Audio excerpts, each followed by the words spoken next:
So, Jeff, we got talking and we got thinking. There are a number of teams right now in the NFL that are suddenly back in contention, theoretically, for a playoff spot that only a couple of weeks ago, everybody had written off. Pretty much everybody had written off. So, for example, the Jacksonville Jaguars, who started the season with so much promise. Nick Foles goes down in game one. That's the end of the road. Who's this Gardner Minshew guy? Forget about it. They're done for the season. But then Minshew Mania's hit. They're suddenly back in contention. You got the Carolina Panthers. I'd throw in that hat as well. Same reason. Cam Newton, now he wasn't playing well. He was injured quite clearly. But Cam goes down. That's them done. You know what? Maybe with Kyle Allen, they are back in contention. The Tampa Bay Bucs. Nobody thought the Bucs were going to be a dangerous team this year, but they're showing a bit of swagger. Maybe they could sneak in the back door. I'll throw the Steelers in as well. Pittsburgh. Roethlisberger goes down. They're 0-3. They're in trouble, but Mason Rudolph steps up, looks legit. They could somehow get something going again. Maybe you got a team as well you want to throw in this conversation. Teams that we had written off 2, 3, 4 weeks ago who are now maybe back in playoff contention. Which one do you think is the most likely to get into the playoffs and why? I think Jacksonville, because of that division. I think the division is open. I love Minshew Mania. It's like the best story going on right now in the NFL.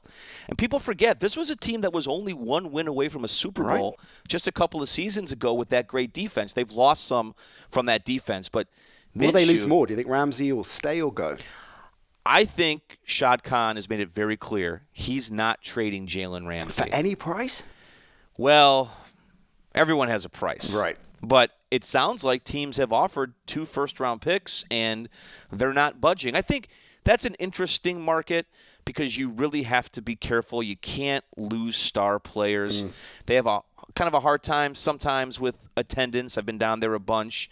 Obviously, the rumors of them at some point maybe coming to London has been discussed. They have a swimming pool in the stadium, though, Jeff, to counter There is a swimming pool, and that's cool.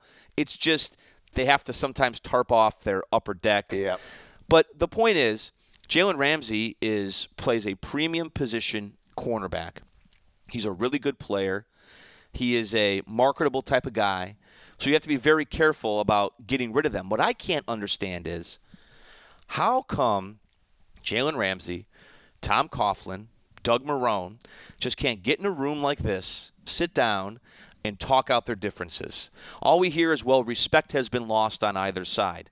But you can always gain respect back. It's a long way back, though, from what they were going at it on the sidelines, Marrone and Ramsey. And Ramsey was over in London in the summer. I chatted to him, and he seems, considering the elite player that he is and the position that he plays, which often is one that I guess embraces flamboyancy and being outspoken. He was a very measured, composed character, so it was quite uncharacteristic to see him, passionate player that he is, lose it on the sidelines to Marrone. Tom Coughlin doesn't strike me as the kind of guy that it's particularly easy to get round the table with and have. I think once he gets his mind made up, that's probably the end. But for the good of the franchise, they should work this out because that is a team I would put certainly on the list as real contenders. What about the others I mentioned? So the Steelers. Anyway, back for the Steelers. I don't see the Steelers coming back. I don't think it's a great division. I think the Ravens' performance against the Browns last week was very alarming.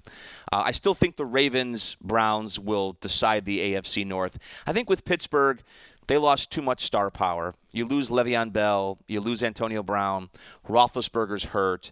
There's only so much they can do there. So I'm not quite putting them on the list.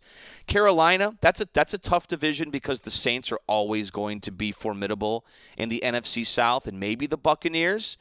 That's stunned me that they scored, 55 points against the Rams? Wow. The last week. The Rams' defense is littered with Pro Bowlers.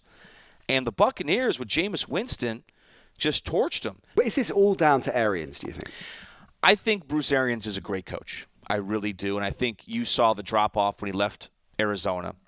That was a huge blow to that franchise. I think the guy really understands the quarterback position. So if anyone was going to get the best out of Jameis Winston, it was going to be Bruce Arians. Now, can they sustain that? I'd put them in the category of teams that probably won't sustain that success. Right.